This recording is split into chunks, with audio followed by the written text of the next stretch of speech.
श्वास के, तो उसका नाम है प्राणायाम। और प्राणायाम का जो विशेष लाभ हो रहा है वो अपने चल विश्राम, रिलैक्स। सेकंड प्राणायाम 60 टाइम्स 60 बार करेंगे कपालभाति। अभी तो आपने श्वास लिया और रोका और छोड़ा, लेने छोड़ने की गति क्या थी, सेम थी। अभी हमने केवल श्वास को बाहर छोड़ना है ऐसे फोर्सफुली। आपका 100% फोकस श्वास को बाहर छोड़ने में, एक्सहेल करने में। अंदर आने दें, श्वास आएगा, एयर प्रेशर बहुत ज्यादा है बाहर, वापिस आपके अंदर श्वास भेजेगा। आने दें लेकिन छोड़ें फोर्सफुली। 1 सेकंड में एक बार, 1 मिनट में लगभग 60 बार। यह कपालभाति प्राणायाम। आयुर्वेद कहता है कि रोगों का सबसे बड़ा कारण है अजीर्ण, पाचन तंत्र का कमजोर होना, आपका मेटाबॉलिज्म डिस्टर्ब हो जाना। तो कपालभाति ऐसा प्राणायाम है जो 100 वर्ष तक आपकी मेटाबॉलिज्म को, आपके पाचन तंत्र को जागृत रखेगा, एक्टिव रखेगा। और आप जो भी खाएंगे, जो भी पिएंगे, और ठीक से डाइजेस्ट होगा, तो 100 वर्ष तक आपके शरीर को शक्ति मिलेगी, ताकत मिलेगी। और कभी कोई न्यूट्रिएंट्स की, माइक्रो न्यूट्रिएंट्स की डेफिशिएंसी आपके इस भौतिक शरीर में नहीं होगी। आपका वजन संतुलित रहेगा, आपका ब्लड काउंट ठीक रहेगा। कपालभाति करेंगे तो गैस, कब्ज की समस्या से भी आपको रिलैक्स। 2-3 गहरे लंबे श्वास भरें।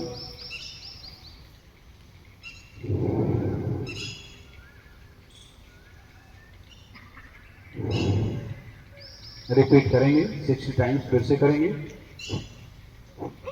वैसे कपालभाति का रिसर्च टाइम है 5 मिनट का। पतंजलि योग पीठ से मैं जुड़ा हुआ हूं और वहां संसार का सबसे बड़ा योग का आयुर्वेद का रिसर्च सेंटर है, पतंजलि रिसर्च इंस्टीट्यूट, PRI। तो वहां पर ये सब अनुसंधान हो रहे हैं कि आप 60 बार कपालभाति करते हैं तो आपके शरीर में क्या परिवर्तन आता है, आप 100 बार कपालभाति करते हैं तो आपके शरीर में क्या परिवर्तन आता है, लगातार आप 5 मिनट करें तो आपके शरीर में क्या परिवर्तन आता है। यदि आप करते हैं लगातार 5 मिनट कपालभाति का अभ्यास, तो आपके पेनक्रियाज के बीटा सेल भी जो डीएक्टिवेट हो गए हैं वो एक्टिव हो जाते हैं। डायबिटीज में बहुत ज्यादा यह लाभ करता है। लेकिन जिनकी आयुर्वेद की बात करें तो जिनके एसिडिक नेचर है बॉडी का, दुष्ट प्रकृति है, ऐसे लोगों को कपालभाति को धीरे और कम करना चाहिए। और जिनकी वात प्रकृति है, शरीर में दर्द पेन रहते हैं, एडी से लेकर सिर की शिखा तक, उनको थोड़ा सा मध्यम गति से और समय से थोड़ा सा मध्यम बढ़ा करके कपालभाति वो कर सकते हैं। और जिनका वजन बहुत ज्यादा बढ़ा हुआ है और कुछ प्रकृति है, बीपी लो रहता है, वो स्पीड के साथ और समय को बढ़ाकर कपालभाति का अभ्यास अपनी दिनचर्या में कर सकते हैं। तो ऐसे अपने शरीर की प्रकृति के अनुसार आप प्राणायाम की गति और शक्ति का भी चुनाव कर सकते हैं। ऐसा पतंजलि योग पीठ ने रिसर्च करके हम सबको बताया। चलो विश्राम, रिलैक्स, 2-3 लंबे श्वास भरें। पेट की मसल्स को थोड़ा सा, और पेट ही हमारा दूसरा ब्रेन है। और भाई जैन जी ने कहा कि हमारी जो काफ मसल्स हैं वो डायरेक्ट अटैच है पेट से। तो काफ की जो है हमारा दूसरा पेट है, दूसरा ब्रेन है। तो काफ, पेट और ब्रेन तीनों आपस में जुड़े हुए हैं। वही कपालभाति से जो ऊर्जा आपने जनरेट की है उसको हम शरीर के अंदर स्टोर करने का प्रयास करते हैं बाह्य प्राण से। गहरा लंबा सांस भरें, पूरा झटके से सांस को बाहर छोड़ें। बाहर छोड़कर के 3 काम आपको करना है। यदि आपकी गर्दन ठीक है, सर्वाइकल वाली पेन नहीं है, तो आप ठोड़ी को ड्रॉप करके अपने कंठ के ऊपर चेस्ट बोन पर लगा दें। और यदि आपको हार्ट, हाई बीपी की समस्या नहीं है और पेट का कोई ऑपरेशन रिसेंटली नहीं हुआ तो आप पेट की मसल्स को भी अंदर की तरफ खींच लें, रीढ़ की हड्डी की तरफ। हड्डी को नीचे दबाया, जालंधर बंद, गला, थायराइड, टॉन्सिल, गले के सब रोग दोष जो भी इम्बैलेंस, असंतुलन से मिटते हैं। T3, T4 का जो असंतुलन, गले का, थायराइड की समस्या होगी, पेट को अंदर खींचते हैं, पाचन तंत्र अपना स्ट्रॉन्ग होता है। और नीचे से मलमूत्र द्वार, जो हमारा मूलाधार चक्र है, जब हम नीचे से संकोचित करते हैं अपने मलमूत्र द्वार को, तो मूलाधार में सुप्त जो शक्ति है उसका जागरण होता है। बहुत ये उद्वेका बनाने वाला प्राणायाम है, बाह्य प्राणायाम। कपालभाति के बाद इसको भी 3 से 5 बार करना चाहिए। एक बार करें, एक बार करके देखें। श्वास पूरा अंदर लेकर झटके से पूरा श्वास को बाहर निकाल दें।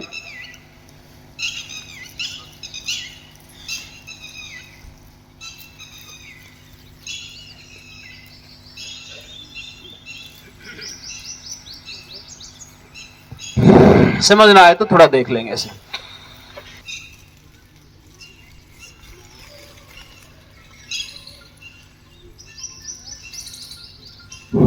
जब भी आपको थकान घुटन हो तो आप गर्दन को सीधा करें, पहला बंद हटाएं, पेट को ढीला कर दें, फिर नीचे से मलमूत्र द्वार को आप प्रसारित कर दें। इस तरह से बंदों को लगाना हटाना, ये हमें उदरवेता बनाता है, स्ट्रॉन्ग बनाता है, शक्तिशाली बनाता है। उसके बाद आप, अभी गर्मी का सीजन है, मौसम है, तो आप शीतली शीतकारी प्राणायाम का अभ्यास भी हम सबको करना चाहिए। जैसे भी उम्र से पत्ता भी नहीं हिल रहा है, तो जिनको पित्त प्रकृति है उनको बहुत ज्यादा असहज वो हो रहे होंगे इस समय, बैठे बैठे घुटन सी हो रही होगी, श्वास शॉर्ट ब्रीदिंग सी हो रही होगी। हम क्या करें, शीतली शीतकारी, गर्मी के सर्दी के मौसम के अनुसार सूर्य भेदी चंद्र भेदी प्राणायाम, इनका अभ्यास भी हमें करना चाहिए। जीभ को बाहर निकाल लें,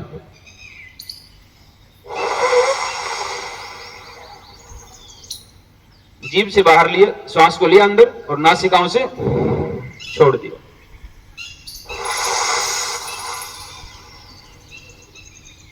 जीभ ऐसे लिया, नासिकाओं से छोड़ दिया। आप देखेंगे हवा आएगी चल करके आपके पास, आपको स्पर्श करेगी, आपको महसूस होगी, गर्मी आपको दूर होती लगेगी, चेहरे पर पसीना है तो सूखेगा।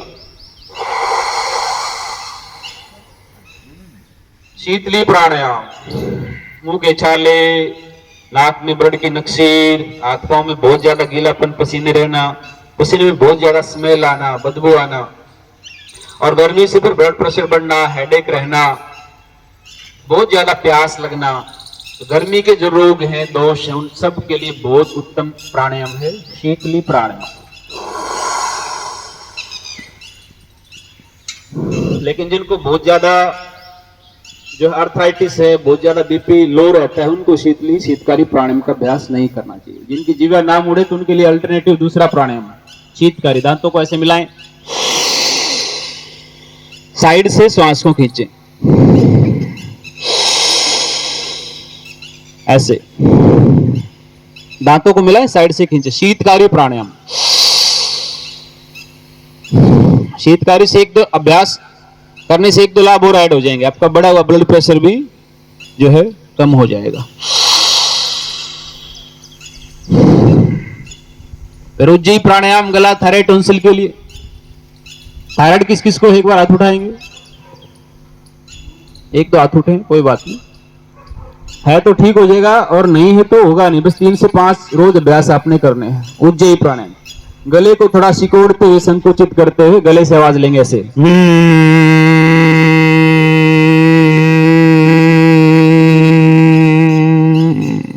श्वास को अंदर लेंगे आवाज के साथ। गर्दन सीधा करें, राइट नोस्ट्रिल बंद करें, लेफ्ट से श्वास को बाहर छोड़ दें।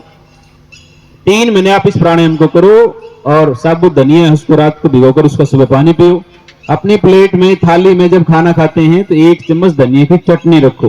तो 3 महीने में थायराइड, T3, T4 और आगे के कुछ प्राणायाम बताएंगे वो आप करेंगे तो TSH जो ब्रेन से रिलीज होता है, तीनों हमारे हार्मोन्स बैलेंस हो जाते हैं, थायराइड से मुक्त हो जाते हैं। करके देखें एक बार फिर से।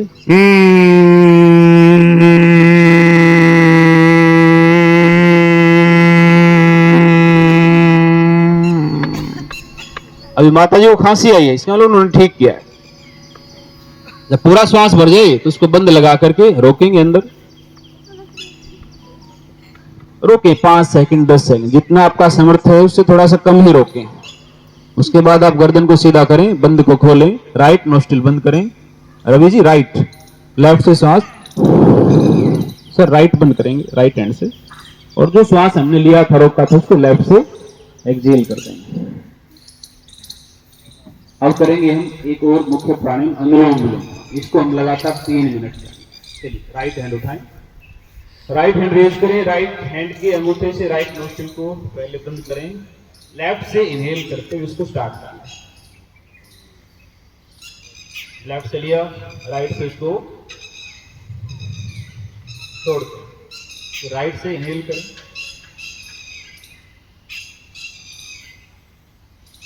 जल्दबाजी ना करें, आराम से हाथ चेंज करें, लेफ्ट से एग्जिट करेंगे लगातार।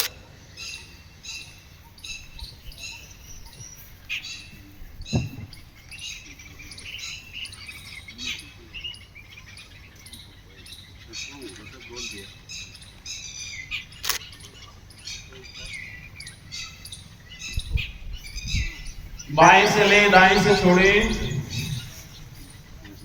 दाएं से पूरा श्वास बाहर चला जाए, फिर धीरे से इनहेल करें और हाथ को आराम से चेंज करते हुए दूसरी साइड से श्वास को छोड़ें। अनुलोम विलोम, जिसको हम अल्टरनेटिव ब्रीदिंग भी कहते हैं, और इसमें थोड़ा सा हम प्राणायाम करो सके बच्चे जवान।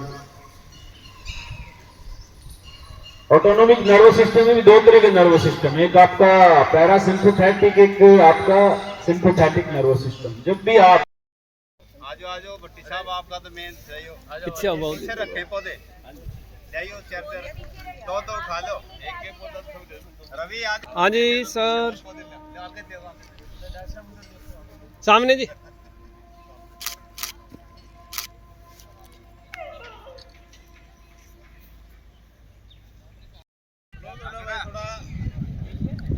इधर आ जाओ, क्लोज हो जाओ, फोटो आ जाओ।